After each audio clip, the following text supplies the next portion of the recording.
চলুন আজকে আপনাদের সাথে একটা ফুড রিভিউ শেয়ার করা যাক।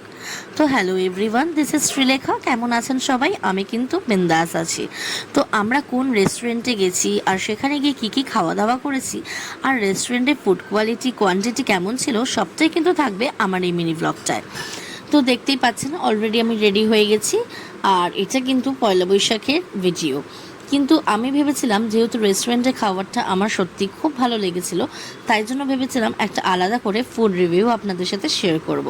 তো যারা যারা নর্থ কলকাতায় থাকেন, স্পেশালি রাজাবাজার বা মানিকতলার দিকে বা কলেজ স্ট্রিটের দিকে, আশা রাখি তারা সবাই কিন্তু একবার হলেও এই রেস্টুরেন্টটা ভিজিট করেছেন।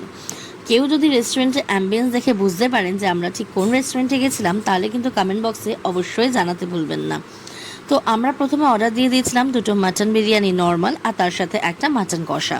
তো মাটন বিরিয়ানির টেক্সচার আর কোয়ান্টিটি দেখে সত্যি মুগ্ধ হয়ে গেছিলাম।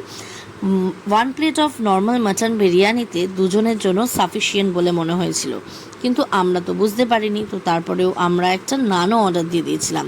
কিন্তু পরে যখন মাটন বিরিয়ানিটা ডিভাইড করছিলেন দাদা, তখন বুঝলাম যে কোয়ান্টিটিটা কিন্তু অনেকটা বেশি আর আমাদের জন্য এক্সেসিভ হলেও হতে পারে। আর মাটনটা কিন্তু আমি সলিড পিস নিয়েছিলাম, বিকজ আমি অতটা নাল্লি বলো বা চর্বি বলো প্রেফার করি না।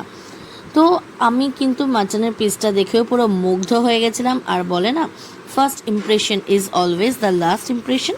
আমার ক্ষেত্রেও কিন্তু বিষয়টা ঠিক তেমনই হয়েছিল। তো ফার্স্টে সৌনক তস্য আর সইতে পারছিল না বলে একটা বাইট নিয়ে নিয়েছিল।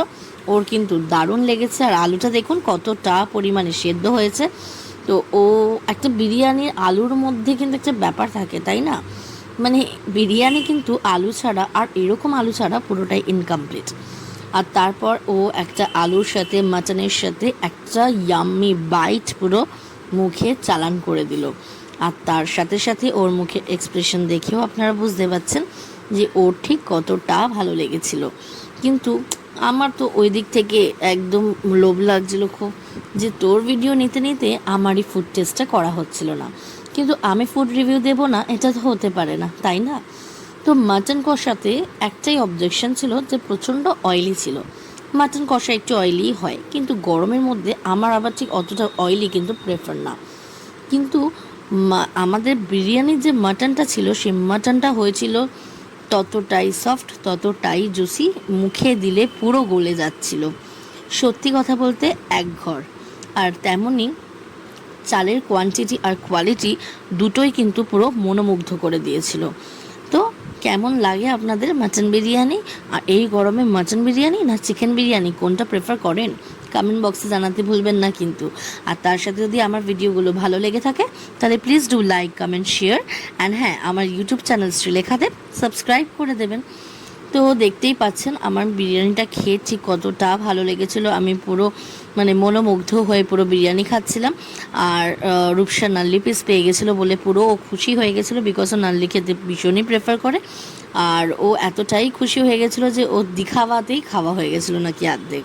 তো যাই হোক, তো তারপরে ও রাইসটা একটু ট্রাই করে নিচ্ছিল। আর ও যেহেতু আগেও খেয়েছে, তো ওর কিন্তু এই রেস্টুরেন্টের খাবার ভীষণই ভালো লাগে। আর রেকমেন্ডেশনটা কিন্তু ওই করেছিল, তো ওরও ভীষণই ভালো লাগে। আর ও এখানে এলে মাটন বিরিয়ানিটাই প্রেফার করে বলে ও আমাকে জানিয়েছিল। আর আমি তো এতটাই আমি লাগছিল আমার মাটন বিরিয়ানিটা, আমি বিরিয়ানি খেয়েই যাচ্ছিলাম। তার সাথে মাটনটা এতটা জুসি, এতটা ইয়াম্মি খেতে যে লোভ সামলানো যাচ্ছিল না। আর মাটন কষাটাও কিন্তু দারুণ লাগছিল দেখতে। শুধু একটাই প্রবলেম, সেটা হচ্ছে তেলটা অতিরিক্ত ছিল। তো তারপর বললাম আপনাদেরকে একটা নান অর্ডার করে দিয়েছিলাম। তো নানটার সাথে মাটন কষাটা ট্রাই করতেই হবে, বিকজ ঠিক কেমন লাগে নান আর মাটন কষাটা এই রেস্টুরেন্টের, সেটাও তো আপনাদের সাথে শেয়ার করতে হবে, তাই না? তো যাই হোক, দেখতেই পাচ্ছেন নান আর মাটন কষাটা নিয়ে নিয়েছিলাম। আর মাটনের তেলটা এতটাই ছিল যে পুরো প্লেটের মধ্যে পুরো তেলে মাটনটা যেন হাবুডুবু খাচ্ছিল। তো বেশ ভালো লাগছিল মাটন কষার কালারটা। তো একটা বাইট আমি নানের সাথে মাটন কষাটা ট্রাই করে নিলাম। আর মুখে দিতে না দিতেই একটা আলাদা ম্যাজিক, আমার এক্সপ্রেশন সেটা বলে দিচ্ছে যে ঠিক কতটা ম্যাজিক হয়েছিল আমার মুখের ভেতরটা তখন, যার জন্য আমি বলতে বলতে কিন্তু এখন আমার লোভ লাগছে। মনে হচ্ছে এক ছুটে চলে যাই ওই রেস্টুরেন্টে মাটন কষার নানটা ট্রাই করতে। বিরিয়ানিটাও ভালো ছিল, বাট আমি যেহেতু একটু রুটি লাভার, তো তাই জন্য কিন্তু আমার নানের সাথে মাটন কষাটা এক ঘর লেগেছিল। তেলের পরিমাণটা আবারও বলছি একটু কম হলে হয়তো আরও বেশি জমে যেত, কিন্তু ফ্লেভার, টেস্ট, কোয়ান্টিটি সবটাই দারুণ। তো রেস্টুরেন্টটা হচ্ছে দানিশ।